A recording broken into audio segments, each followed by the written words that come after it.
Okay, so, not gonna lie, the marketing campaign for Longlegs was fantastic. If I can, I try my hardest to avoid seeing scary movies in the theater. Seeing horror movies in public is way out of my comfort zone. And that's because when I start to freak out and I'm really getting into a movie, I get audible and it's embarrassing.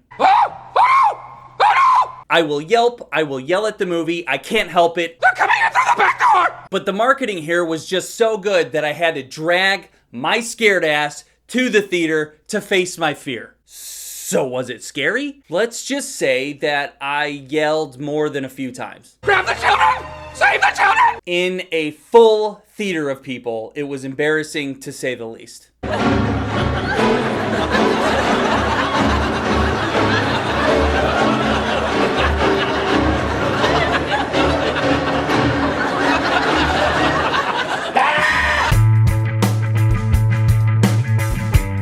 Well, I'm not going to talk about the plot too much. I think it's better if you go into this knowing as little as possible. Mika Monroe, Micah Monroe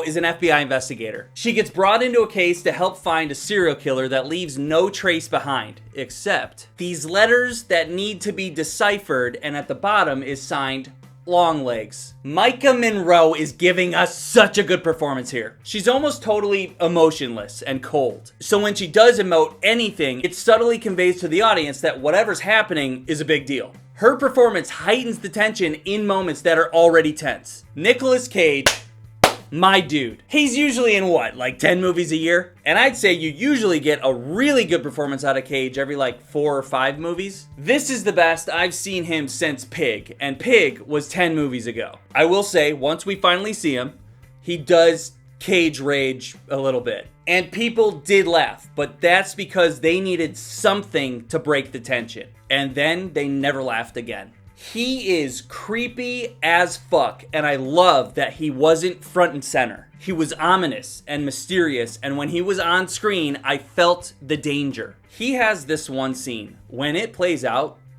my jaw dropped. The hype is real. The hype is real. I think that this is a fantastic horror movie. I'm talking, it's up there in the ranks with Talk to Me and Hereditary. I'm not going to say it's better than any of those, but I will say it's in the conversation. The whole reason that I don't like watching horror movies in public is that if they're good enough to actually draw me in, then I start feeling uneasy. And I don't like feeling that way when I'm not safe at home with my pets to snuggle me tight. As I said, this was a full audience. The theater was sold out entirely.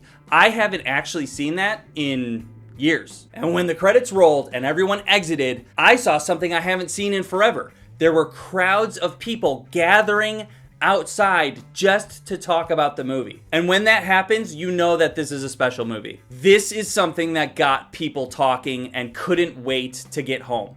They had to talk to strangers in a hallway of a movie theater. As far as the scare factor, it's not my type of scary. It's not something that freaked me the fuck out. I've been sleeping fine. But the tone of this flick is uneasy and unsettling and eerie. The tension never lets up. I felt uncomfortable the entire runtime. There were parts though that made me blurt out and my mouth said things. No! Oh no! Jesus! Fuck! Grab the children! Save the children! Whether you end up enjoying this or not, you can't argue with how well this is filmed. Something that I geek out about is placement of shots. Placement of characters and specific locations and the lighting and the colors used. When everything you're looking at has meaning, I geek the fuck out. And I'm telling you, I could dissect every single shot of this. If you just look for things in the background, you will find things with meaning. Now that I've seen this once and I know what happens, I'm excited to watch it again just so I can find more setups and more clues. Then there's the sound editing. Genuine chef's kiss. And the score.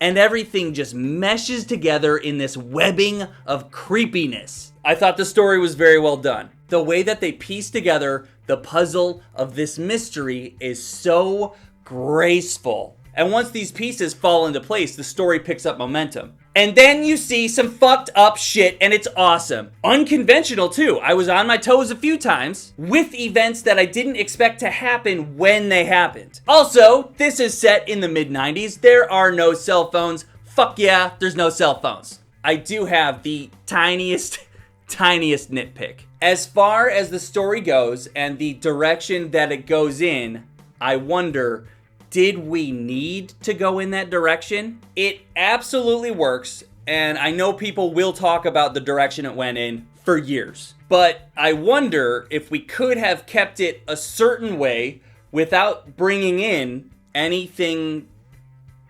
unnatural. I'm trying so hard not to spoil anything, guys. They do things in this that aren't new. We have seen them before. Literally everything that happens, I have seen a version of that somewhere else. But the execution of it here might be the best way that they've done it. The execution of how everything plays out is fantastic. Either way, I love Longlegs. It is a great horror movie, and I'm gonna watch it many more times. There's a lot to think about, and I'm excited to chat about it with other people to see what they think. Okay? See ya! Subscribe!